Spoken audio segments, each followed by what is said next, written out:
Thank you, thank you, thank you, thank you.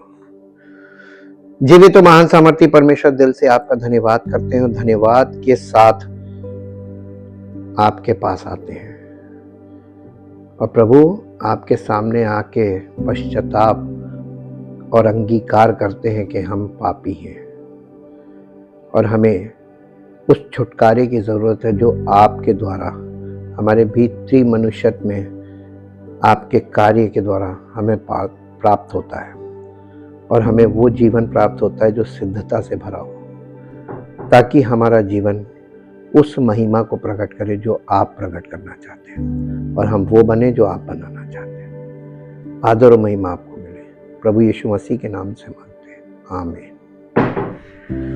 Praise the Lord. सबको जय मसीह की। कल हम लोगों ने जैसे अध्ययन किया था उसी में हम लोग थोड़ा सा आगे बढ़ेंगे और ये एक्चुअली ये हिस्ट्री अगर आपको क्लियर नहीं होगी तो आगे की चीजें जो हैं प्रकाशित वाक्य वो कभी स्पष्ट नहीं होगा और परमेश्वर के उद्धार के का कार्य कभी समझ में नहीं आएगा और प्रभु यीशु मसीह का बलिदान जो हमारी सिद्धता के लिए है, पश्चाताप, समर्पण, ये कोई चीज स्पष्ट नहीं होगी, कुछ खुलेगा नहीं। इसलिए ये बहुत जरूरी है। जैसे कि कल हम लोगों ने इस बात को यहां तक देखा था, ये आधुनिक युग जल प्रलय के पहले के दिनों से किस प्रकार मिलता जुलता है आज का हमारा वर्तमान युग। जैसा कि मत्ती 24 अध्याय का 38 पद पढ़ दीजिए। मत्ती 24 अध्याय का 38 पद यहां इस प्रकार से लिखा हुआ है, मत्ती 24 और उसका 38 पद, 38 वर्ष। क्योंकि जैसे जल प्रलय के से पहले के दिनों में जिस दिन तक कि नूह जहाज पर ना चढ़ा उस दिन तक लोग खाते पीते थे और उनमें विवाह होते थे और जब तक जल प्रलय आकर उन सबको बहा ना ले गया तब तक उनको कुछ भी मालूम ना पड़ा। कैसे हो सकता है? वैसे ही ये मसीह का आना, सेकंड कमिंग पे हम लोग ना, कैसे आएगा? नहीं तो वहां पे उन लोगों को पता ही नहीं चला। जल प्रलय एक दिन में तो पानी भर नहीं गया होगा दुनिया पृथ्वी पर। यानी मौसम बिगड़ता गया, बारिश होती गई, लोग अपना काम करते रहे। आज भी तो है, सब कुछ हो रहा है, लोग अपने में लगे पड़े। इतने बेसुध लोग थे, आज के कौन से जागरूक हैं। यही यहां पर हमको चिन्ह दिखाए जा रहे हैं और कैसे चिन्ह मिलता है, एक्यूरेसी देखिए आप। अब इसको इंग्लिश में पढ़ेंगे। For just as in those days before the flood, they were eating and drinking, men marrying and women being given in marriage until the very day when Noah went into the ark. And they did not know or understand until the flood came and swept them all away. So will be the coming of the Son of Man. और यहाँ पे इसमें आगे reference दिया हुआ है उत्पत्ति का 6 अध्याय का 5 से 8 पद और 7 अध्याय का 6 से 24 पद। देखिए वहां से जो वहां हुआ था वो फिर होगा। तो ये जो ग्लोबल वार्मिंग बोला जा रहा है, ये ग्लोबल वार्मिंग है कि परमेश्वर ने जब मनुष्यों के पाप बढ़ा है पृथ्वी पर, तो प्रलय को, एक दिन में प्रलय नहीं शुरू होती। प्रलय का शुरुआत होती है फ्रीक्वेंसी ऑफ, ये जो मौसम का चक्र है इसकी फ्रीक्वेंसी बिगड़ जाती है। जैसे भूकंप आना स्वाभाविक है, नेचुरल है, लेकिन लगातार भूकंप का आना ये एबनॉर्मल है। परमेश्वर हम लोगों का ध्यान नॉर्मल से हट के जब एबनॉर्मल कुछ होने लगे प्रकृति में, तो ये मत सोचना कि ये कुछ ऐसा हो रहा है जो प्राकृतिक समस्या है। ये समझ जाना कि ये आत्मिक समस्या है, ये स्पिरिचुअल प्रॉब्लम है। पाप बढ़ता है तो प्रकृति उसका विरोध करती है, जीवन का विरोध करने लगती है और जीवन को नष्ट करने लगती है। और ये चीज लोगों को समझ में आनी चाहिए, लेकिन विज्ञान बीच में आ गया। विज्ञान कहने लगा कि ये तो ग्लोबल वार्मिंग है। पढ़े लिखे लोगों ने जो अपने आप को सभ्य समझते हैं, उन्होंने कहा कि ये तो ग्लोबल वार्मिंग है। हाँ, ग्लोबल वार्मिंग का प्रमाण लाओ। ये यहां पे हम लोग देखते हैं तो परमेश्वर का वचन हमको एकदम एग्जैक्ट पिक्चर दे रहा है कि क्या होने जा रहा है। खाना पीना बुराई नहीं है, विवाह करना अपने आप में बुराई नहीं है। बुराई खाने पीने और विवाह करने के तरीके और मात्रा में है। खाने पीने का तरीका गलत होता है, इसमें बुराई है। और विवाह यानी जरूरत से ज्यादा विवाह जब दिखता है, ये अपने आप में एबनॉर्मल है। और विवाह एक दिन में कितने विवाह हो रहे हैं, इससे ये नहीं पता चल रहा है कि जनसंख्या विस्फोट हो गया है। ये भी एक समस्या है हमारी। हम अपने देश की बात करते हैं, पूरे विश्व में एक सी समस्या है, लेकिन हम अपने देश की बात करते हैं। किस चीज में नियंत्रण है? कारें बनाने में नियंत्रण नहीं है, कारें बेचने में नियंत्रण नहीं है, कारें खरीदने में नियंत्रण नहीं है, तो जगह कहां बचेगी सड़क पे जब नियंत्रण नहीं है? इसी तरीके से टू व्हीलर्स हैं, इसी तरीके से बड़े वाहन है, इसी तरीके से कोई भी चीज आप ले लीजिए, ना उसके बनने में कोई नियंत्रण है, ना बिकने में कोई नियंत्रण है, ना खरीदने पे कोई नियंत्रण है। सब कुछ अनियंत्रित हो रहा है। तो आप ये बताइए, घर बनाने में कोई नियंत्रण नहीं है, घर बेचने में कोई नियंत्रण नहीं, घर खरीदने में कोई नियंत्रण नहीं है। किस प्रकार चीजें जरूरत से ज्यादा बन रही हैं, जरूरत से ज्यादा लोग खरीद रहे हैं, जरूरत से ज्यादा लोग बेच रहे हैं और जरूरत से ज्यादा हो रहा है। ये एबनॉर्मल नहीं है? नहीं लगता एबनॉर्मल हो गया? नहीं, लोगों को नहीं पता चल रहा, क्योंकि सब कूप मंडूक हो गए। सबको अपनी दुनिया दिख रही है और ये नहीं दिख रहा है कि अगर हमारा बगल वाला, हम अगर हमारे घर में आग लगेगी तो बगल में भी लगेगी, उसमें लगेगी तो उसके बगल में भी लगेगी। चेन रिएक्शंस हैं। और यही परमेश्वर का वचन ग्लोबली दिखा रहा है। अगर तुम्हारे पड़ोसी देश में हालात बिगड़ेंगे तो उसके बगल वाले में भी बिगड़ेंगे, फिर तुम्हारे में भी बिगड़ेंगे, फिर वो सब में आएगा चेन रिएक्शन, क्योंकि ये दुनिया मिलकर रहने के लिए बनाई गई है। आप अपनी दुनिया अलग नहीं बना सकते। तो सामूहिकता कहां गई? स्वार्थ खा गया। परिवार में सामूहिकता नहीं है, सब अपना अपना रास्ता पकड़े। इसको परिवार नहीं कहते। जब हमारे बच्चे हमारा हुक्म नहीं मानते तो उस परमेश्वर का क्या मानेंगे? और अगर परमेश्वर का हुक्म नहीं मानेंगे तो दोषी परमेश्वर किसको ठहराएगा? बच्चों को कि हमको? तो आप कटघरे में आ जाते हैं। तो धर्मी ना बने, बल्कि उसके सामने पश्चाताप करें, प्रभु जो मेरी जिम्मेदारी थी पारिवारिक, उसमें मैं फेल हो गया। मैंने अपने बच्चों को, ना मैं आपके मार्ग पे चला, ना मैंने आपकी आज्ञा मानी, ना मैंने वो किया जो आप चाहते थे, इसलिए मेरे बच्चों ने नहीं किया। तो बच्चे बाद में दोषी पहले मैं। और अगर आप पश्चाताप करेंगे तो आपके बच्चों पर अनुग्रह हो जाएगा। Chain reaction. परमेश्वर हमसे शुरुआत करके हमारे बच्चों पे पहुंचता है। इसलिए अपने आप को जांचो बार बार नए नियम में यही बोला गया, अपने आप को जांचो। जल प्रलय के कुछ ही समय बाद निम्रोद नामक एक बलवान अश्वेत व्यक्ति, ये अश्वेत था, अफ्रीकन मूल का अश्वेत व्यक्ति ने पुनर्जन्म लेकर बढ़ती हुई आबादी का नेतृत्व संभाला। निम्रोद किस लिए प्रसिद्ध था? उत्पत्ति 10 अध्याय उसका 8 और 9 पद, यहां पर उसके बारे में कुछ लिखा हुआ है। उत्पत्ति 10 अध्याय का 8 और 9 पद। कूश, देखिए कूश जब बाइबल में आता ना, कूश का मतलब अफ्रीका है।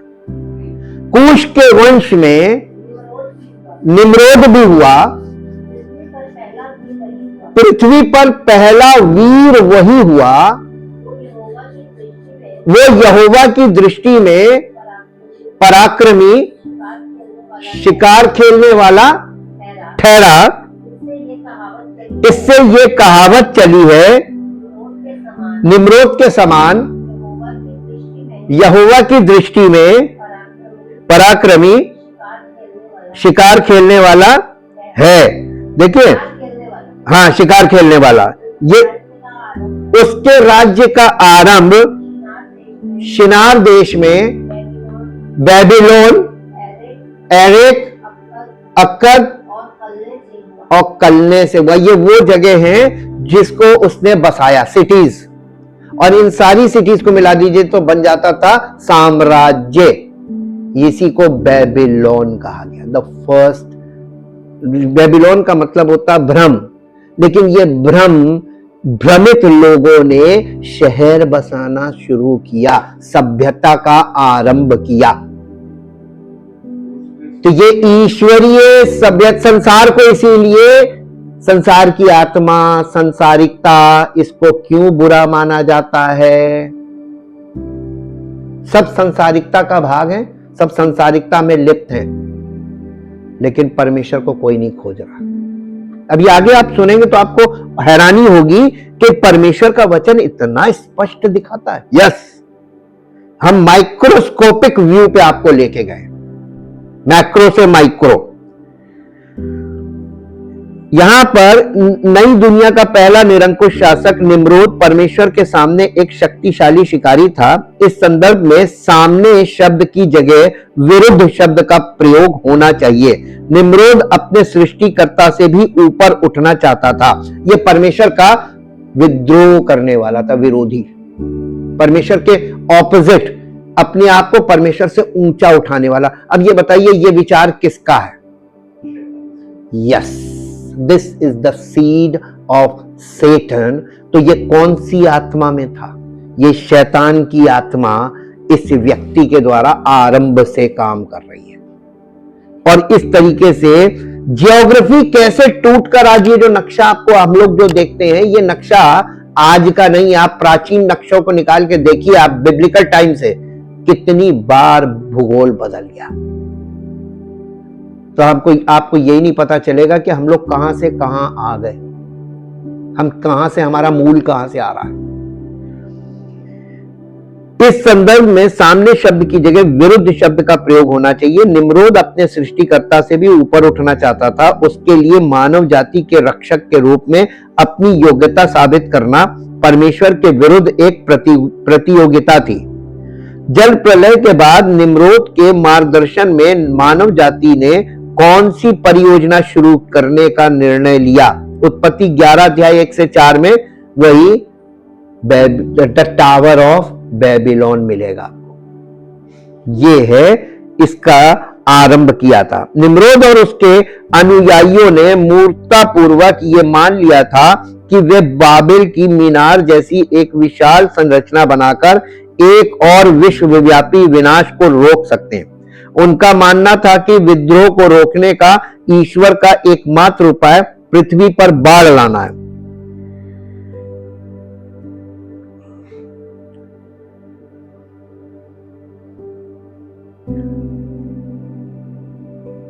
आप जानते हैं कि उस समय जानवरों की संख्या मनुष्यों से कहीं अधिक थी। उसने जानवरों से बचने के लिए लोगों को शहरों में इकट्ठा किया और उसी ने शहरों के चारों ओर दीवार बनाने का विचार शुरू किया। मूल रूप से ये जंगली जानवरों को बाहर रखने के लिए था। बाद में ये अन्य शहरों की सेनाओं को बाहर रखने के लिए बनाया गया। इसलिए उन दिनों में हमारे पास दीवारों वाले शहर थे। निम्रोद प्रभु के सामने एक महान शिकारी था। मानव जाति को तेजी से विकसित हो रही सभ्यता को आत्म विनाश के कगार तक पहुंचने से रोकने के लिए परमेश्वर ने बाबेल में भाषा को भ्रमित कर दिया था। उत्पत्ति 24 अध्याय उसका 21 और 22 पद पढ़िए। उत्पत्ति 24 अध्याय का 21 और 22 पद। वो पुरुष उसकी ओर चुपचाप, ये कहां पढ़े? 24 अध्याय का 21 और 22 मत्ती, हाँ मत्ती 24 अध्याय उसका 21 और 22 पद।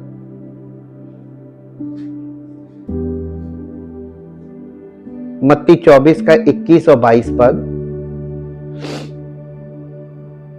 क्योंकि उस समय ऐसा भारी क्लेश होगा जैसा जगत के आरंभ से न अब तक हुआ है और न फिर कभी होगा।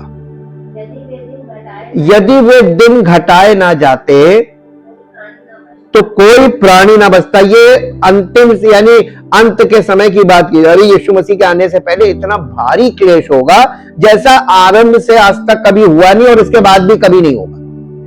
एक भयानक क्लेश के बाद हम नए युग में प्रवेश करेंगे।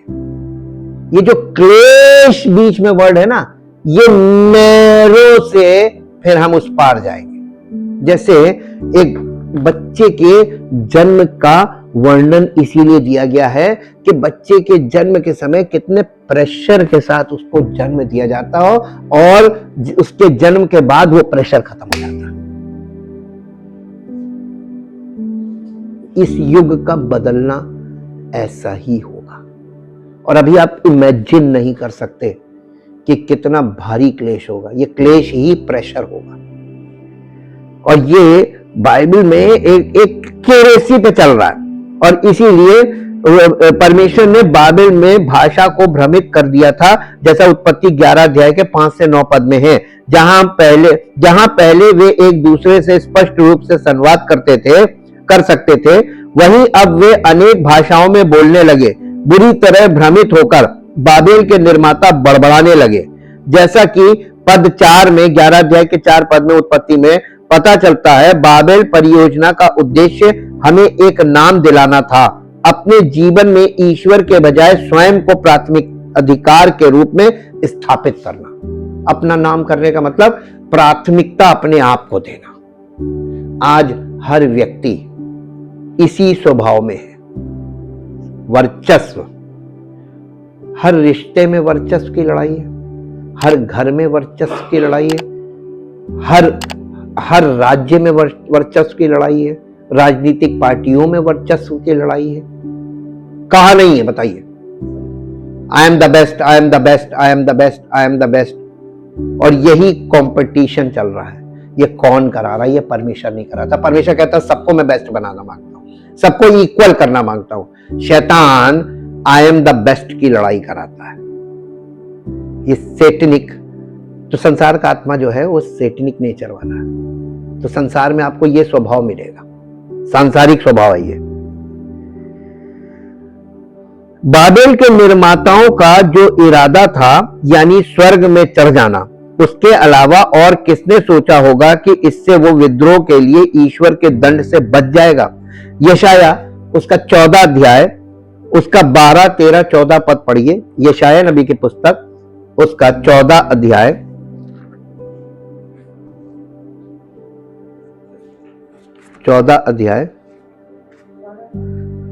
12, 13, 14। हे भोर के चमकने वाले तारे, तू कैसे आकाश से गिर पड़ा है? तू जो जाति जाति को हरा देता था, तू अब कैसे काट कर भूमि पर गिराया गया है? तू मन में कहता तो था, मैं स्वर्ग पर चढ़ूंगा, मैं अपने सिंहासन को ईश्वर के तारागढ़ से अधिक ऊंचा करूंगा और उत्तर दिशा की छोर पर सभा के पर्वत पर विराजूंगा। मैं मेघों से भी ऊंचे ऊंचे स्थानों के ऊपर चढ़ूंगा। मैं परम प्रधान के तुल्य हो जाऊंगा। शैतान ने यही वाला बीज आदम और हवा में बो दिया था कि तुम परमेश्वर के तुल्य हो जाओगे, और वो परमेश्वर के स्वरूप में होने पर भी पाप और पतन में परमेश्वर के तुल्य होने में लग गए। ये स्वभाव बन गया। ये पापी पतित स्वभाव का मतलब परमेश्वर के तुल्य होना, अपने आप को प्राथमिकता देना। यहां पे इस चीज को दिखता, महान देवदूत लूसीफर अहंकार और ईश्वर के प्रति ईर्ष्या से ग्रसित हो गया। उसकी इस स्वार्थी सोच ने उसे शैतान में बदल दिया। यह सोचकर आश्चर्य होता है कि बाइबल का हर विषय और वास्तव में पूरी दुनिया का हर विषय सीधे उन दो वृक्षों से जुड़ा हुआ है। बाइबल के निर्माताओं ने शैतान द्वारा स्थापित विनाश के हूबहू पैटर्न का अनुसरण किया।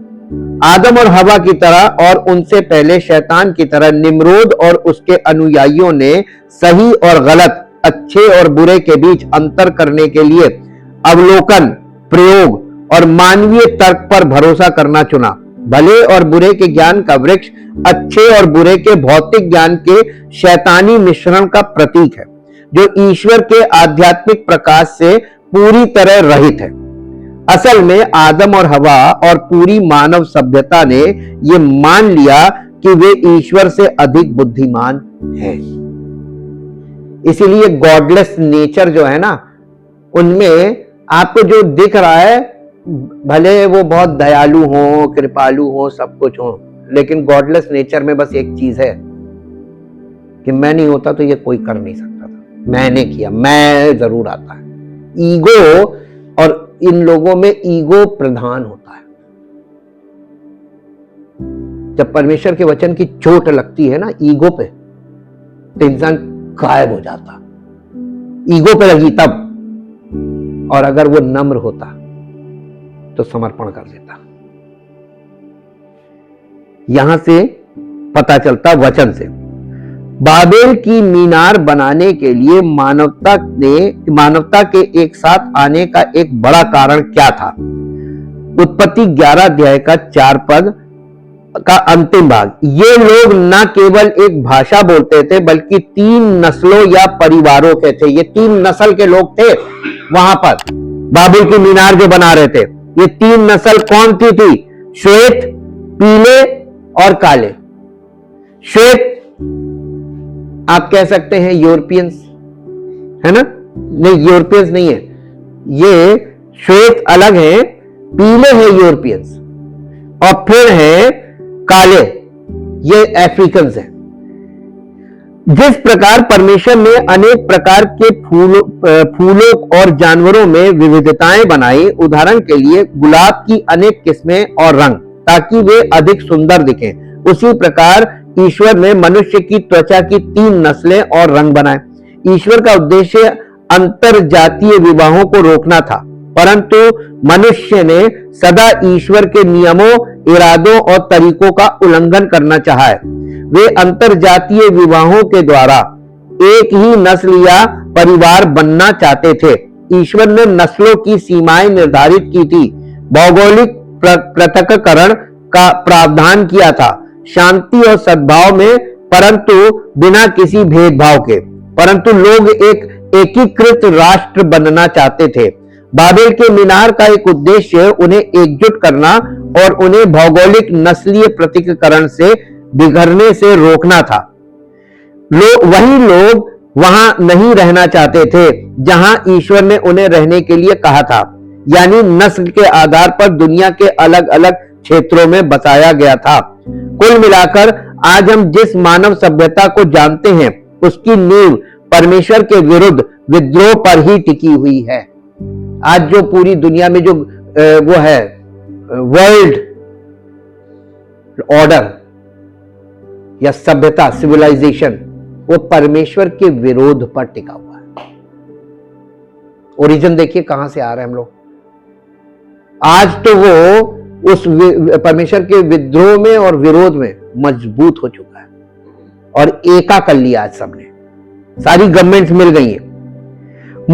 मूर्ति पूजा धर्म है इस सभ्यता का, जैसा कि इतिहास में मनुष्यों ने स्वाभाविक रूप से किया है। निम्रोद और उसके अनुयायियों ने अपने शहरों के भीतर पूजा का एक रूप स्थापित करने की कोशिश की। निम्रोद द्वारा बनाई गई धार्मिक व्यवस्था में क्या खामी थी? रोमियो की पत्री उसका 1 अध्याय और उसका 23 पद पढ़िए। निम्रोद द्वारा बनाई गई धार्मिक व्यवस्था में क्या खामी थी? रोमियो 1 अध्याय उसका 23 पद। 1 अध्याय। और अविनाशी परमेश्वर की महिमा को नाशवान मनुष्यों और पक्षियों और चौपायों और रेंगने वाले जंतुओं की मूरत की समानता में बदल दिया। इन्होंने उस अविनाशी परमेश्वर को इन चीजों के से उसकी तुलना कर दी, इनकी मूर्तियां बना के इसकी पूजा करने लगे। ईश्वर, कितना बड़ा अनादर है ईश्वर का। यानी आप ईश्वर को नहीं जानते, इस बात को मानने में ज्यादा आपको सरलता होनी चाहिए, बजाय इसके कि आप अपनी कल्पना में किसी को ईश्वर बनाएं जिसे आप नहीं जानते। गहराई से सोचिए, कितना बड़ा गुनाह है ये। और यही गॉडलेस माइंड हो गया। निर्गमन की पुस्तक उसका 20 अध्याय उसका 4 और 5 पद पढ़िए। 10 आज्ञाओं में कितना इंपॉर्टेंट है 20 अध्याय, निर्गमन 20 4 और 5 पद। परमेश्वर ने 10 आज्ञाओं में इस आज्ञा को रखा, तू अपने लिए कोई मूर्ति खोद कर ना बनाना, ना किसी की प्रतिमा बनाना जो आकाश में या पृथ्वी पर या पृथ्वी के जल में है। तो उनको दंडवत ना करना और ना उनकी उपासना करना, क्योंकि मैं तेरा परमेश्वर यहोवा, यानी मैं चिढ़ जाता हूं अगर मेरे अलावा तू किसी और की एज ए गॉड अगर आपने उसका आदर किया और वर्शिप की, तो मैं चिढ़ जाता हूं, फिर मैं एक्सेप्ट नहीं करता हूं। ये जेलसी वर्ड जो है, इसको समझने के लिए आपको ऐसे समझना पड़ेगा कि एक व्यक्ति उसकी पत्नी को कोई दूसरा गलत दृष्टि से देखे तो वो आदमी बर्दाश्त नहीं करता है, और उसका पति किसी दूसरी स्त्री को गलत दृष्टि से देखे उसकी पत्नी बर्दाश्त नहीं करे। वही चीज परमेश्वर के साथ है। ये इंटीमेट रिलेशन जहां होता है वहां पर ये वाली चीज होती है। अब परमेश्वर इंटीमेट रिलेशन वाली चीज है। वो परमेश्वर एक व्यक्ति है जिससे हमारा वैसे रिश्ता होता है, एकदम बहुत निकट और बहुत गहरा रिश्ता। अब वो बर्दाश्त नहीं करता है। लोगों ने रिलीजन को आउटवर्डली रखा है, उनका अंदर से उसका कोई संबंध नहीं है। अगर अंदर से होता तो फर्क पड़ता। आपका रिश्ता किसी से होता तो आपको फर्क पड़ता है। उन्होंने सृष्टिकर्ता की नहीं बल्कि सृष्टि की पूजा की। ईश्वर से विमुख मानव सभ्यता ईश्वर की नहीं सृष्टि की आराधना करती है, और ये उत्पत्ति से ही शुरू हुआ है। उत्पत्ति 3 अध्याय का 22 से 24 हमने पढ़ा था ना, कि जब उन्हें वहां से निकाल दिया गया था, जाओ अब परमेश्वर को खोजो। सूर्य, चंद्रमा, तारे, पेड़ पौधे, पशु, लकड़ी, पत्थर और धातु को, इन सब चीजों को के सृष्टिकर्ता से ऊपर मानती है। 7000 वर्षों में कुछ खास बदलाव नहीं आया है। आज भी मनुष्य सच्चे ईश्वर की आज्ञा मानने के बजाय अपने रूप, रंग, पेशे, मित्र, परिवार और संपत्ति को ही अपना देवता बना लेते हैं। ऐसा प्रतीत होता है कि नूह के पुत्र शेम को निम्रोद को मृत्यु दंड देने के लिए मिस्रियों के एक समूह से सहायता मिली थी, लेकिन उसकी माता या पत्नी सिमरामिस सूर्य देवता के मानव प्रतिनिधि के रूप में निम्रोद का स्थान लेने की महत्वाकांक्षा रखती थी। निम्रोद के जीवित रहते हुए उसे एक रक्षक और नायक के रूप में पूजा जाता था। उसकी मृत्यु के बाद सिमरामिस ने यह सुनिश्चित किया कि उसकी पूजा एक देवता के रूप में की जाए। ये सिमरमस एक महिला थी, इसको स्वर्ग की रानी की उपाधि मिली हुई थी, बाद में ये देवी बन गई थी। फिलाडेल्फिया चर्च ऑफ गॉड के अलावा पृथ्वी पर मौजूद हर धर्म सिमरमिस की मूर्ति पूजा और बुत परस्ती की विचारधारा से उपजा है।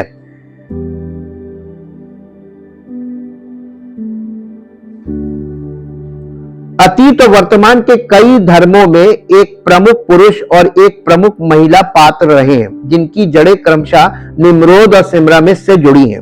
मिस्र में ओसिरिस और आइसिस थे। कुछ तथाकथित मसीही निम्रोद और सिमरमिस द्वारा गढ़ी गई मां बच्चे की नकली छवि के कारण कुंवारी मरियम के प्रति अनुचित श्रद्धा रखते हैं। यूनानियों में वो मदर बेबी चाइल्ड है, मदर चाइल्ड कल्ट। वो एक स्त्री अपने एक बच्चा लिए हुए है और उस स्त्री के आप देखेंगे तो वो ताज पहने हुए क्वीन, एंशिएंट पिक्चर है, उसको लोग सोचते हैं वो मदर मेरी और जीसस है। ये मदर चाइल्ड कल्ट है और ये बहुत प्राचीन आ रहा है। यानी शैतान ने मसीह के पैदा होने से पहले कांटे बोना शुरू कर दिया था और उसके खिलाफ एक बड़ी संख्या में इंसानों को ऐसे स्वभाव में खड़ा कर दिया था कि उसकी बातों का विरोध हो और शैतान का शासन पृथ्वी पर बढ़े। इसीलिए कहते हैं ना, शैतान से टक्कर लेना बहुत आपके और हमारे बस की बात नहीं है। उसको हल्के में कभी मत लेना। महाबुद्धिमान और अत्यंत सुंदर है, आप उसको गलत समझते हैं। यहां सभ्यता कगार पर है। जैसे जैसे जनसंख्या बढ़ती गई, निम्रोद के शहर धीरे धीरे नगर, राज्यों और राष्ट्रों में परिवर्तित होते गए।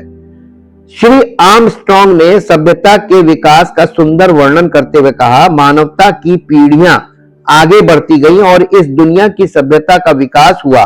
इसकी शुरुआत निम्रोद द्वारा स्थापित शासन प्रणाली से हुई, जो निम्रोद और सिमरामिस से उत्पन्न धार्मिक प्रणाली तक पहुंची। आधुनिक शैक्षणिक शिक्षा प्रणाली की शुरुआत प्लेटो ने की और सुकरात ने इसे आगे बढ़ाया। वाणिज्य, उद्योग, वित्त और बैंकिंग प्रणालियां विकसित हुई, लेकिन शैतान से प्रभावित और मानव निर्मित ये सभी प्रणालियां ईश्वर की देन नहीं थी। सभी कानून मनुष्यों के द्वारा बनाए गए थे, या तो राजाओं और निरंकुश शासकों के फरमानों द्वारा या मानव कानून बनाने वाले समूहों द्वारा, जैसे कि नगर परिषदें, राज्य विधानमंडल, राष्ट्रीय कांग्रेस, संसद सभाएं या जो भी हो। सामाजिक रीति रिवाज विकसित हुए और सभ्यता के सभी पहलू आज की अराजकता तक पहुंच गए हैं। अब हम आपको बेबीलोन के बारे में थोड़ा सा चित्र बताते हैं, इसका मीनिंग क्या है। अंत समय की भविष्यवाणी में बाबुल या बेबीलोन प्रतीक है। ये एक प्रतीक है। इस प्रतीक में बाइबल आपको बहुत कुछ समझा रही है। यानी कम बोलो, एक शब्द में इतनी बड़ी पिक्चर रखी हुई है कि इसमें आपको पूरा इतिहास है। इसके अंदर उत्पत्ति से लेकर प्रकाशित वाक्य तक का पूरा इतिहास, सैटेनिक किंगडम का और ये समस्त मानव जाति का, ये सब रिलीजियस सिस्टम्स का, इन सब जो सभ्यताएं हैं, इन सब का इतिहास आपको बेबीलोन में मिलेगा। इसी को कहते हैं बेबीलोन एक रहस्य, मिस्ट्री। ये बेबीलोन जो है, बेबीलोन एक प्रतीक है झूठे धर्म, राजनीति और वाणिज्य की एक वैश्विक भ्रष्ट प्रणाली का, जो ईश्वर का विरोध करती है, जिसकी विशेषता आध्यात्मिक भ्रम, मूर्ति पूजा, भौतिकवाद और उत्पीड़न है, जो अंततः अंतिम न्याय से पहले ईश्वर के विरुद्ध दुनिया के विद्रोह का प्रतिनिधित्व करती है। अंतिम न्याय से पहले ये बहुत पावरफुल रूप में आ जाएगी और उसकी पावर शुरू हो गई है। बी केयरफुल, बच सको तो बचो, क्योंकि बेबीलोन से परमेश्वर नहीं निकालेगा, बेबीलोन से आपको निकल कर आना है, खुद निकलना है। आपकी इच्छा को वो इसी से चेक करेगा। इसे अक्सर एक पशु पर सवार वेश्या के रूप में चित्रित किया जाता है। प्रकाशित वाक्य 17-18 अध्याय में आप इसे देख सकते हैं। इसे आध्यात्मिक धोखे का स्रोत, वेश्याओं की जननी के रूप में देखा जाता है, जिससे धर्म त्यागी, मसीहत और सभी ईश्वर विरोधी विचारधाराएं उत्पन्न होती हैं, जो महान विनाश और न्याय की ओर ले जाती हैं। भविष्यवाणी में बाबुल के प्रमुख पहलू आध्यात्मिक भ्रम और झूठा धर्म। इसमें ऐसी प्रणालियां शामिल हैं जो मानव निर्मित परंपराओं के लिए ईश्वर के सत्य को अस्वीकार करती हैं, जिससे लोग सच्ची उपासना से भटक जाएं। क्यों आज लोग सुसमाचार पर विश्वास नहीं करते? क्यों लोग उसको एक्सेप्ट नहीं करते? उनके स्वभाव में वो भरा हुआ है, बंधे हुए हैं वहां से। फिर है राजनीतिक और वाणिज्यिक शक्ति। ये शक्तिशाली सांसारिक प्रणालियों का प्रतिनिधित्व करती है, चाहे वे सरकारी हो या आर्थिक, जो ईश्वर के बजाय बुराई के साथ संरेखित होती हैं। भौतिकवाद और छल, यह अत्यधिक धन, विलासिता और राष्ट्रों को धोखा देने की क्षमता से जुड़ा है, जिससे वे आध्यात्मिक नशे में डूब जाते हैं। प्रकाशित वाक्य 18 अध्याय में इसका वर्णन है। उत्पत्ति और प्रभाव, इसकी जड़ें प्राचीन बेबीलोन के ईश्वर के विरुद्ध विद्रोह से, यानी उत्पत्ति 11 से जुड़ी है, जो एक व्यापक ईश्वर विरोधी प्रणाली में विकसित हुई, जिसने सभी राष्ट्रों को प्रभावित कर दिया। इस समय सारे राष्ट्र इसके मुट्ठी में आ गए। अब आपको एक बहुत पते की बात दिखाते हैं। यूनाइटेड नेशन, इसका मतलब आप समझते हैं क्या होता है? What is the meaning of United nation? सारे राष्ट्रों की वहां पर सरकार है, यहां आप कह लीजिए वर्ल्ड गवर्नमेंट है ना, लेकिन वहां पर कौन सा न्याय हो रहा है? पूरी दुनिया में सब एक दूसरे पर अत्याचार कर रहे, तो यूएन ने क्या कर दिया?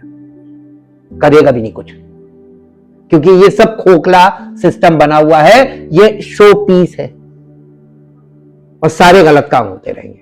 ये किसका राज चल रहा है?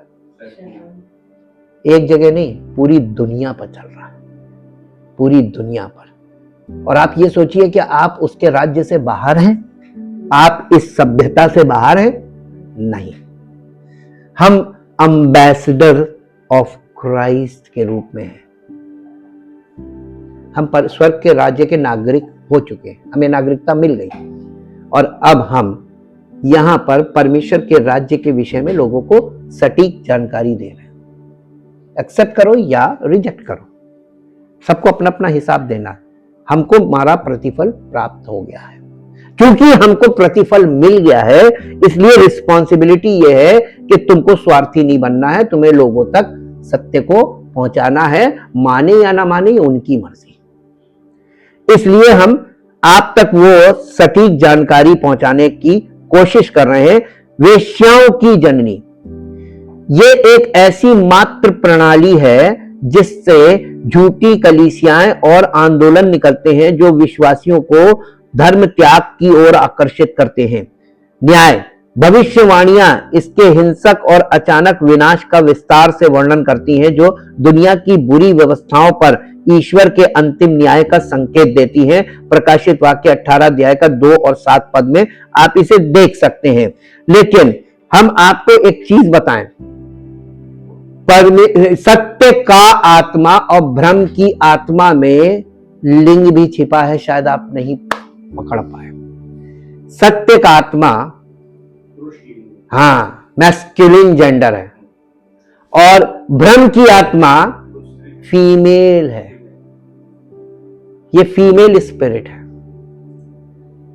और आप लोगों को मैं इतने पॉइंट्स दे रहा हूं, इतने पॉइंट्स, कि अगर आप थोड़ा सा भी जागरूक होगा तो आप सत्य से बहुत दूर हैं नहीं, तुरंत आपको एक्सेप्ट कर लिया जाएगा, उसका अनुग्रह आप पर हो जाएगा, अगर आपने इन सत्यों को अपने अंदर पिरो लिया। क्योंकि प्रभु यीशु मसीह सबका प्रभु है, लेकिन वो सब प्रभुओं के ऊपर प्रभु है, यानी प्रभुओं का प्रभु है। आप उसको उन प्रभुओं के बीच में इक्वल नहीं कर सकते। वो इक्वल नहीं है, वो सर्वोच्च है। हम लोग गलती क्या करते हैं, अन्य जाति के लोग अपनी सारे पूज्य चीजों में उसको एक नंबर दे देते कि चलो आओ तुम भी आ जाओ। ये उसका घोर अपमान है। अभी हमने आपको 10 आज्ञाओं में क्या दिखाया, मुझे छोड़। हाँ, वो अपने अगल बगल दूसरे को, यानी आप अगर उसको नहीं उसको मानना चाहते हैं तो आप जिस किसी को भी उस दर्जे पर आपने रखा, आपको उसको हटाकर इसको लाना पड़ेगा, नहीं तो आपको एक्सेप्ट नहीं करेगा। इसलिए आपको जो आध्यात्मिक समस्या है, जहां से शुरुआत होनी, वो यही है कि उसको वो स्थान आपका चाहिए जो परमेश्वर का स्थान आपके जीवन में है, वो उसको दे दो। उसके बाद देखो कि वो क्या करता है। वो सच्चा परमेश्वर है और वो आपके जीवन से अपनी ऐसी महिमा प्रकट करेगा कि लोग देखकर चौंक जाएंगे और एक बहुत बड़ा आश्चर्य कर्म होगा लोगों के सामने आपका जीवन, कि लोग देखकर चकित हो और आपका जीवन परमेश्वर की महिमा में प्रकट होने लगेगा, और जिससे उसका नाम आपके जीवन के द्वारा महिमान्वित होने पाए। इसी के लिए उसने हम लोगों को मसीह में बुलाया है। हमें कहां बुलाया गया? मसीह में। मसीह में, तो मसीह में का मतलब है अंदर, किसी चीज के अंदर बुलाया गया। तो कलीसिया जो है वो मसीह की आत्मिक देह है, जो एंट्रेंस है, द्वार है। लेकिन कलीसिया देह नहीं है, कलीसिया द्वार है। उस देह में प्रवेश पाने का, उस आत्मिक देह का में प्रवेश पाने का द्वार है कलीसिया। लोग अक्सर कलीसिया को फिजिकल पॉइंट ऑफ व्यू से समझ रहे हैं, लेकिन ये वो नहीं है जो आप समझ रहे हैं, और जो ये है वो आप समझ नहीं पा रहे हैं। और आपके समझ में इसलिए नहीं आ रहा क्योंकि आपने अपने आप को पूरी तरीके से परमेश्वर के लिए समर्पण नहीं किया है। पहला काम है समर्पण, फिर अगला कदम परमेश्वर का होगा। पहला आपका स्टेप है, देखिए हम आपको एक बहुत बारीक पॉइंट है जो आज आपको यहां पर क्लियर करना मांगते हैं। मन फिराना और पश्चाताप करना दो अलग अलग काम हैं, दो अलग अलग क्रियाएं हैं। मन फिराना, कई बार लोग पश्चाताप तो करते हैं, मन नहीं फिराते। कई बार मन फिराते हैं। ये एक सिक्के के दो पहलू हैं। इसीलिए आपको केवल मन नहीं फिराना है। मन फिराने का मतलब होता है कि आपका मन, आपका माइंड, आपकी बुद्धि, उसका फिरना। और बुद्धि का फिरना अकेले आपके हाथ में नहीं है, वन साइडेड वर्क नहीं है। जब आप समर्पण करते हैं पश्चाताप के साथ, तो मन धीरे धीरे फिरता है। कैसे फिरता है? एक्चुअली मन फिरने का मतलब होता है रिन्यूअल ऑफ माइंड, बुद्धि का नया होना। मेरे साथ एक पद निकालिए, यहां पे मैं आपको दिखाता हूं, चित्र दिखाता हूं। मैं डैनियल नबी की पुस्तक निकालिए, डैनियल नबी की पुस्तक,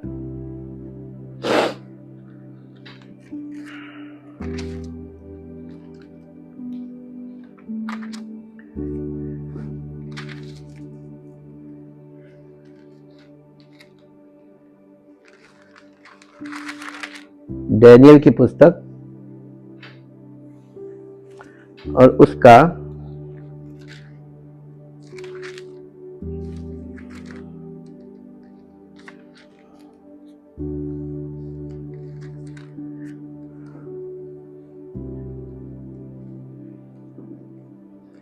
इसका निकालिए अध्याय 5,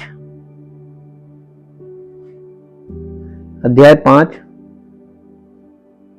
अध्याय 5 का 13 पद से पढ़िए। तब डैनियल राजा के सामने भीतर बुलाया गया। राजा डैनियल से पूछने लगा, क्या तू वही डैनियल है जो मेरे पिता नबूकदनेस्सर राजा द्वारा यहूदा देश से लाए हुए यहूदियों में से है। हाँ, यहूदी, ये बेबीलोन के अंदर लाए गए थे ये लोग, उठा के गुलाम बना के। जी, मैंने तेरे विषय में सुना, बेबीलोन का राजा बोल रहा है, मैंने तेरे विषय में सुना है कि ईश्वर की आत्मा तुझ में रहती है और प्रकाश और प्रवीणता और उत्तम बुद्धि तुझ में पाई जाती है। देख, अभी पंडित और तंत्री लोग मेरे सामने इसलिए लाए गए थे कि ये लिखा हुआ पढ़े और उसका अर्थ मुझे समझा सके। हाँ, परंतु वे इस बात का अर्थ मुझे ना समझा सके। परंतु मैंने तेरे विषय में सुना है कि दानियेल भेद खोल सकता है, तू उस लिखे हुए को पढ़ सके और उसका अर्थ भी मुझे समझा सके, तो तुझे बैंगनी रंग का वस्त्र, बैंगनी रंग का वस्त्र का मतलब राजकीय वस्त्र, और तेरे गले में सोने की कंठमाला पहनाई जाएगी, और राज्य में तीसरा तू ही प्रभुता करेगा। अब आप यहां पे देखिए कितनी चीजें आपको दिखा सकते हैं, हम दिखा सकते हैं, आप नहीं देख सकते इसमें पढ़ के भी। यहां पे ये दिखाया गया कि परमेश्वर की आत्मा से परिपूर्ण व्यक्ति जो होता है वो राज्य में तीसरा राज्य करने वाला होता है। राजा और प्रधानमंत्री के बाद तीसरा होता है पवित्र आत्मा से प्रेरित व्यक्ति, the third person of Trinity. देखा आपने, रूलिंग पार्ट है उसका। हाँ, तू तीसरा तू होगा। दानियेल ने राजा से कहा, अपने दान अपने पास रखो और जो बदला तू देना चाहता है वो दूसरों को दे दो। वो लिखी हुई बात मैं राजा को पढ़कर सुनाऊंगा और उसका अर्थ भी तुझे समझाऊंगा। हे राजा, परम प्रधान परमेश्वर ने तेरे पिता नबूकदनेस्सर को राज्य, बड़ाई, प्रतिष्ठा और प्रताप दिया था, और उस बड़ाई के कारण जो उसने उसको दी थी, देश देश और जाति जाति के सब लोग और भिन्न भिन्न भाषा बोलने वाले उसके सामने कांपते और थरथराते थे, क्योंकि सुपर पावर था ना।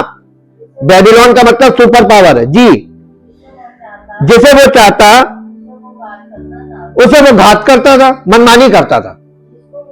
जिसको वो चाहता उसे वो जीवित रखता था। आज भी तो यही हो रहा है। जी, जिसे वो चाहता उसे वो ऊंचा पद देता था और जिसको वो चाहता उसे वो गिरा देता था। यानी उसके अपने मन का था, उसकी चाहत पर ये निर्भर करता था। जी, परंतु जब उसका मन फूल उठा और उसकी आत्मा कठोर हो गई, यहां तक कि वो अभिमान करने लगा, तब वो अपने राज सिंहासन पर से उतारा गया और उसकी प्रतिष्ठा भंग की गई। वो मनुष्यों में से निकाला गया और उसका मन पशुओं का सा और उसका निवास जंगली गधों के बीच हो गया। वो बैलों के समान घास चरता और उसका शरीर आकाश की ओस से भीगा करता था, जब तक कि उसने जान ना लिया कि परम प्रधान परमेश्वर मनुष्यों के राज्य में प्रभुता करता है और जिसे चाहता उसी को उस पर अधिकारी ठहराता है।